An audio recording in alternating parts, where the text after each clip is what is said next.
Hey guys, it's Big Dog Beef. How's he making out? Okay, we are going to get some reloading done.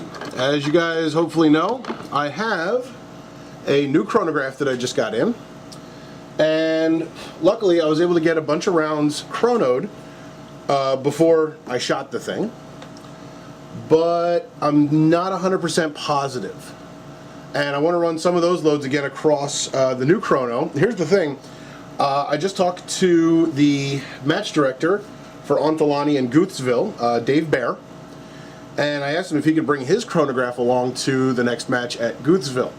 The reason I asked him for that is because there's actually a sanctioned match at Ontolani this month, and since we're going to have to chrono, I figured let's run them across Dave's, which will be the official chrono, and I can run them across mine and see what kind of deviation we get between the two and how close we are.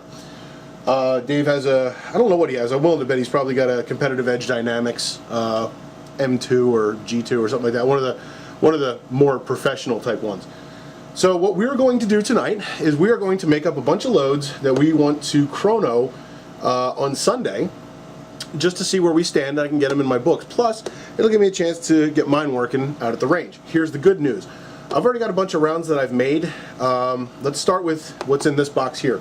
This empty box here I'm going to use as my test box. So first off in here I have, these are the 225 grain lead truncated cones from Rogers Better Bullets. Let me bring it over here and hopefully it's focusing. Probably not because it's focusing in the background, but that's okay. This has 4.3 grains of bullseye. I am going to take 10 rounds. I'll probably only chrono 5, but it doesn't hurt to check them all. Okay, so I have 10 rounds of 4.5 grains. My marker here. So what I'm going to be doing, let me just close some stuff up. As I said, this is my test box, so I have these little white pieces of gaffer's tape, which are awesome for writing. So I'm just going to make a little note of 225 LTC 4.4 BE. I'm not worried about the OAL because I can always check that later. I did chamber check these. By the way, I highly recommend, if you're a reloader, it's good to chamber check in your own gun, but it doesn't hurt to get an actual chamber checker because your gun is not going to be able to check for headspace and to make sure that everything lines up and all that. All it can do is make sure that it's not touching the rifling or that it goes in and out of your chamber. This is SAMI specifications. So what you want to do is you want to drop it in the chamber, turn it over. If it comes right out, you're done. Okay, so now that we have this written down, I'm going to just move it.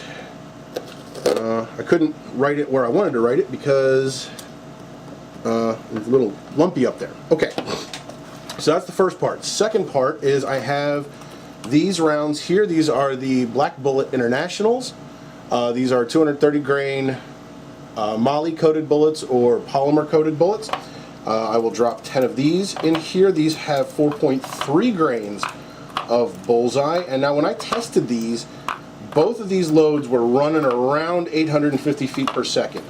I would much rather prefer about 750 feet per second, but I want to double check these and make sure that that is what they say they are. So let's just move these off to the side. Excuse me. Okay, and I'll do this one here, and these are 230 MRNs 4.3 BE. Now when I say 4.4 and 4.3, that's pretty approximate. I mean, it could be a little bit more, it could be a little bit less. It's mostly whatever the powder drop is. I didn't measure every single one of these rounds verbatim. I didn't, because when I usually get a powder throw, that is about 5 times. It's pretty good. Every now and then you'll get one that's a little bit more, one that's a little bit less, which is why you see big differences in chronograph data. Unless you are measuring every single one and measuring each OAL and everything. But even then, fluctuations in bullet weight can really cause havoc as well. These moly bullets I weighed, and they say they're 230s, but I'm finding 231, 232, 230s. So I'll still take 750 feet per second.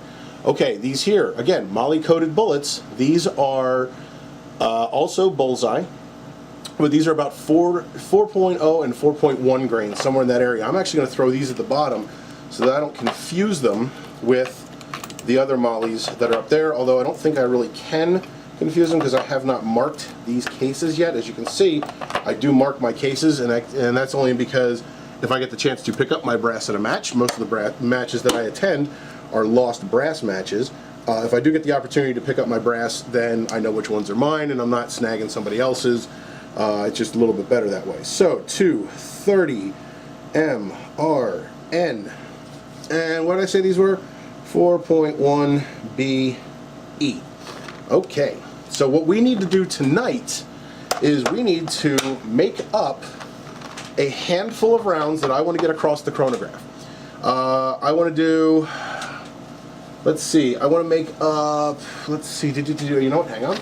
I have my sheet with me right here. Okay, first of all, this one is done. The 4.3, the 4.4, and 1, 2, yes, okay, good.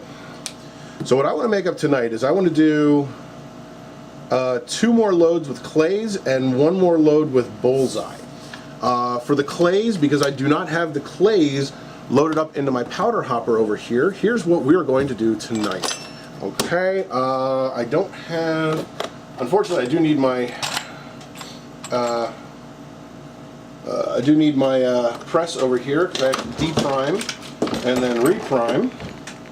And silly me, I should have turned my powder hopper off first. You know what? We're going to change plans here. Quick change of plans. We're not going to do the clays, we're going to do the bullseye round that I wanted to do because I've already got bullseye loaded up. And I've already got the, so let me move you guys up here by the way. Alright, there we go. Since I've already got bullseye loaded up into the hopper, it'll just make life a little bit easier. Now, we are going to be shooting for 4.1 grains of bullseye using my 230 grain plated, excuse me, from Extreme Bullets. That's these over here. I showed you guys those when they came in. Plated usually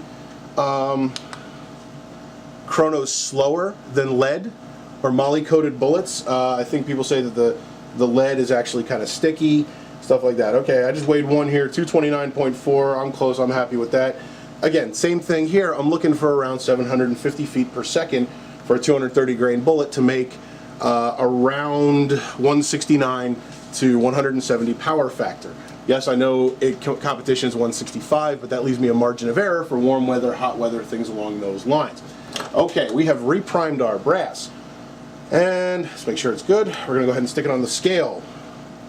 Let's zero out our scale. Let's give it a second. Take it off.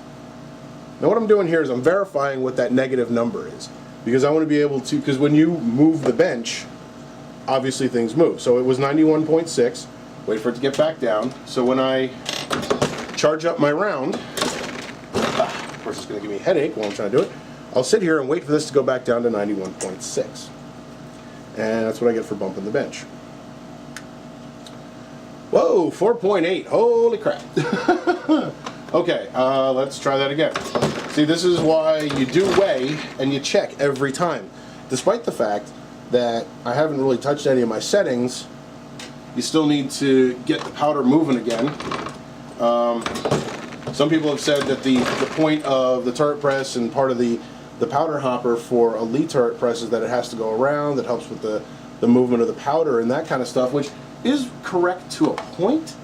But if you look at, say, the Lee Loadmaster, it uses the same powder drop system, and that doesn't move.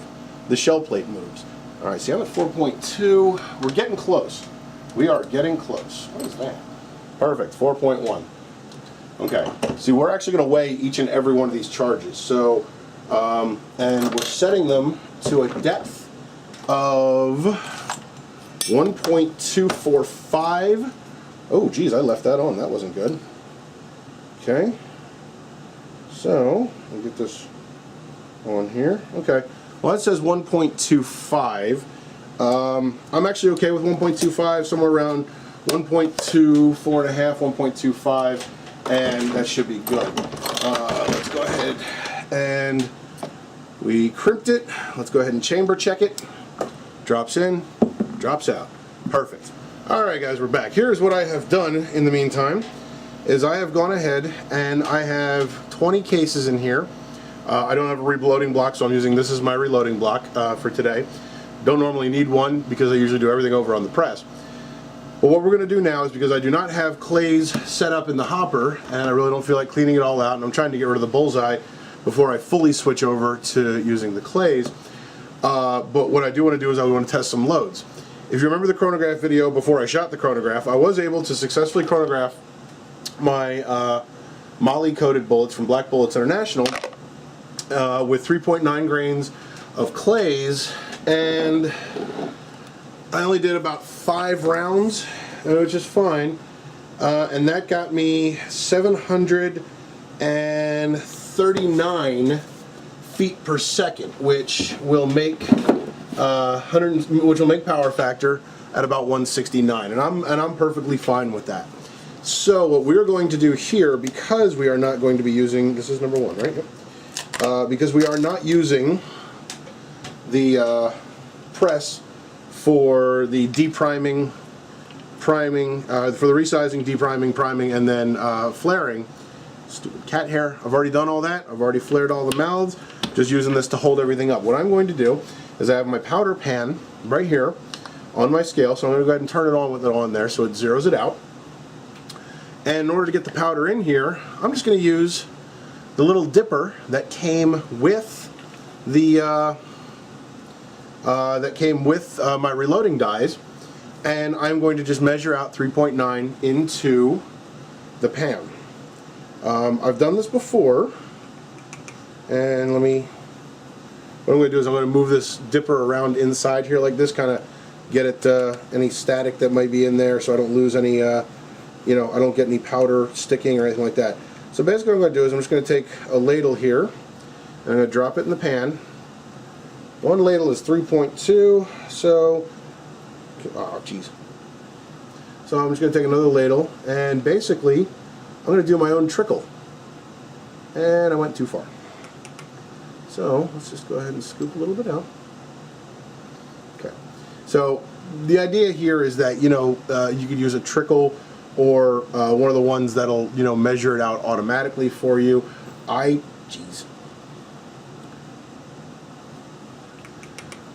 don't have that kind of money for one of those $300 chargers that, and honestly, I really wouldn't use it a whole lot. Okay, that is at 3.9. So I'm going to take this, and I wish I had a funnel, but I don't, and I'm just going to just slowly tap it in there. Okay, perfect. And I am going to do this for the next 19 that I have. Alright guys, I'm back. So I realized that I had forgotten to pretty much finish my thought when I was talking about how the moly coated bullets I've already chronoed and got a reading on. The reason I'm doing these is because I want to do the same charge, 3.9 grains of bullseye, and I'm going to use the 230 grain round nose plated, and I want to use my 225 grain truncated cones. So I want to test those as well, which will then give us, what, 1, 2, 3, 4, 5, 6 different things to test. Okay, good news is that this is already done here. I am going to just grab a handful of bullets and be careful when lifting these out because they are already filled with powder. I moved a few things around so that I could get to things easier. Okay, and what I'm going to do is I'm going to do the plated first. People keep asking me, why am I so concerned with power factor? And for me, it's knowing that I have a round that I can go to anytime I need it, knowing that I can use it in a competition without feeling like I'm cheating. If I make every round, every load the same to make power factor standards, then I know that whatever's sitting on my bench is gonna be okay for competition. As always, I appreciate you guys watching. Please don't forget to like, comment, and subscribe. If you're seeing this, you're probably already a subscriber, and I thank you guys for that. Please make sure you check me out on Facebook and Twitter. Both handles are the same, with Big Dog Beef. And as always, guys, thanks for watching. I'll see you next time.